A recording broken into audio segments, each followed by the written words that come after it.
Hi, everybody. Dugroz here with Dugroz Reports. Let's take a look back at calendar year 2021 and what kind of impact the points and miles game had in my life in that year.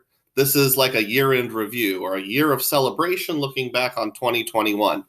In the past, I've done videos, well, 2 previous years where I calculate the exact number of points I earned on each credit card. I didn't feel like doing that, a little bit tedious, and I didn't take screenshots before the end of the year and found it was just awfully hard to track. So I decided instead, let's just celebrate what I had. Let's hit some highlights and talk about how credit cards influenced me, playing with points and miles, and what kind of difference that made in the wacky year that was 2021.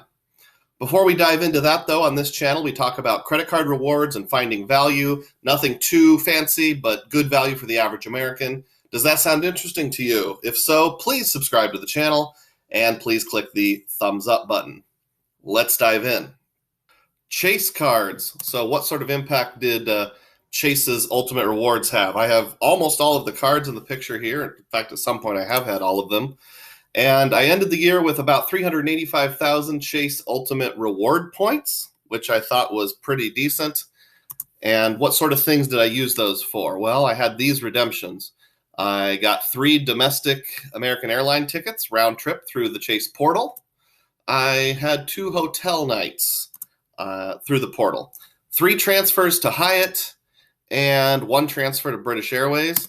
And then the biggest use of points I had this year was earlier in the year. I'll put a video up here in the corner. I cashed out $4,408 using Pay Yourself Back at a 1.5 modifier with my Sapphire reserve to pay off an old debt. So that was pretty impactful.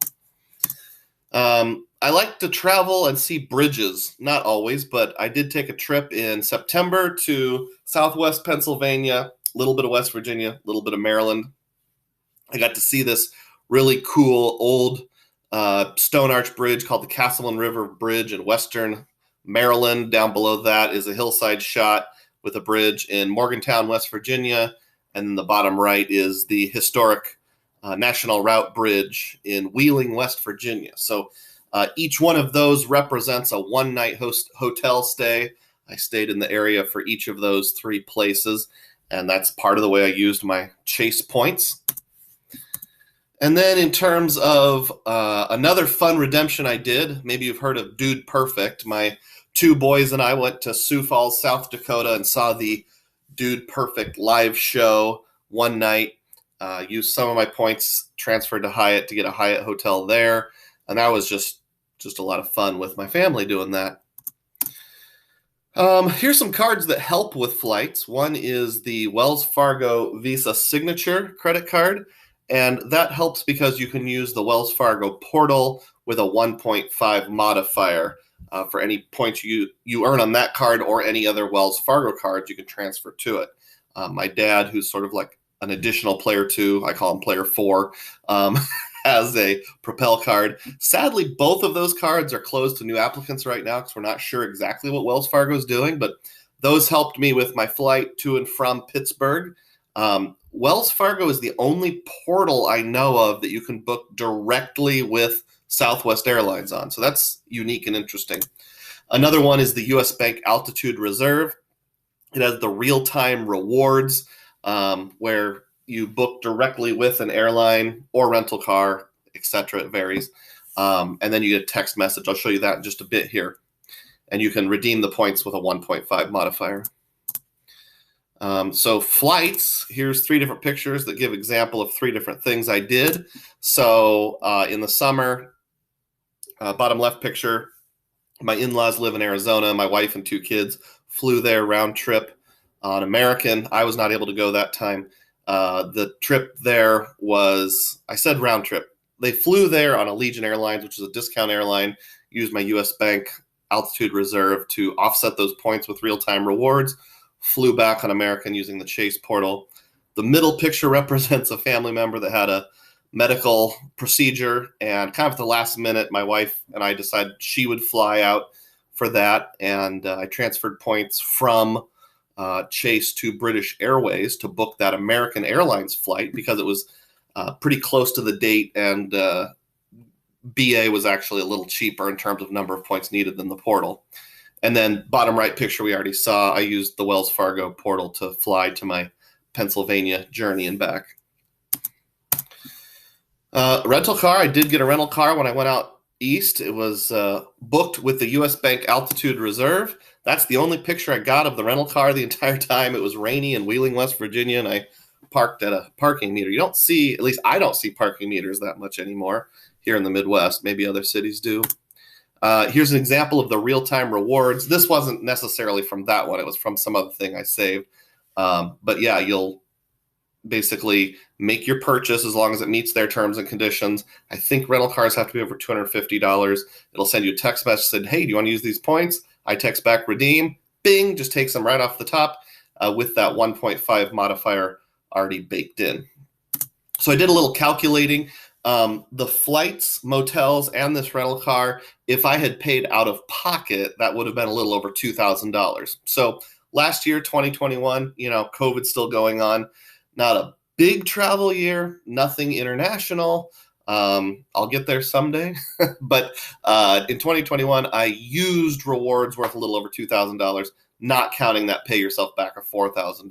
So I don't know about you. I'm just kind of an average guy. I work a regular 9-to-5 job. I don't just have $2,000 lying around to throw around. So credit card rewards made a big difference in my life. We got to do some important and fun things last year. So what else is coming up, or what has started, or what's kind of a theme in 2021? Well, Amex membership rewards are a theme for me. Previously, I'd never dived into it or diving in. I'm diving into it now as of 2021. So looking at what we have here, I'm calling it a year to start. Haven't redeemed any yet. I've got player 1, 2, and 3. Player 1 is me, and I've only got one card. It's a business green card. I've got about 32,000 points. You might be wondering, why a business green? Well, it has to do with the referral offer. It's a little complicated. I know the card in and of itself isn't great, but right now I'm getting a sign-up bonus for myself, a sign-up bonus for each authorized user, and plus 4 points. I'll put a video up there in the corner or the description box you can take a look at that'll explain that better. Player 2 is my wife, and she picked up both the Amex Gold and the Platinum this year. She's still earning plus 4 points on the Platinum, on the Gold. We got the Platinum when it was 10x on grocery and gas for 6 months, and she racked up 290,000 this past year. And then player 3 is my mother, my mom. She lives in an assisted living place, doesn't do a lot of traveling, but as long as we pay the annual fee and any related fees, she's happy to open a card in her name and let us use it as long as we reimburse. She picked up the Platinum with the same 10x gas and grocery offer, and we got 150,000 points. So add those together. My players all combined are sitting at 474,000, and that will be easily over 500,000 within a month or two. Another thing to think about, this is new to me, is Wyndham Rewards. It was a year I started collecting Wyndham Rewards. I picked up the Wyndham Rewards Earners business card. I like business cards because they don't hit my personal credit report. They don't mess up my Chase 524. At the time I applied, it was 60,000 base points plus, if you spent a certain amount, another 30,000. So I actually got 90,000 points at the time of sign up, and that plus purchases, I'm now up to 110,000 points. One thing I like about it is you get 8x points on Wyndham stays, but also on gas. And you can do a little bit of manufactured spending with that, buy gift cards, those kind of things. 5x on utilities isn't too bad either. So, one thing I've noticed you can use it for is in partnership with a place called cottages.com to rent cottages in Europe. I believe they have England. I know they have England and France. I think Italy and maybe one Scandinavian country. Here's just an example of one of the cottages I saw you can rent in the UK using their points. You have to call in to get it. For a while, they listed point values online, and most of the 2-bedroom cottages were 30,000 Wyndham points. So with what I have now, I'm already at about 3.5, 4 nights in a cottage in the UK.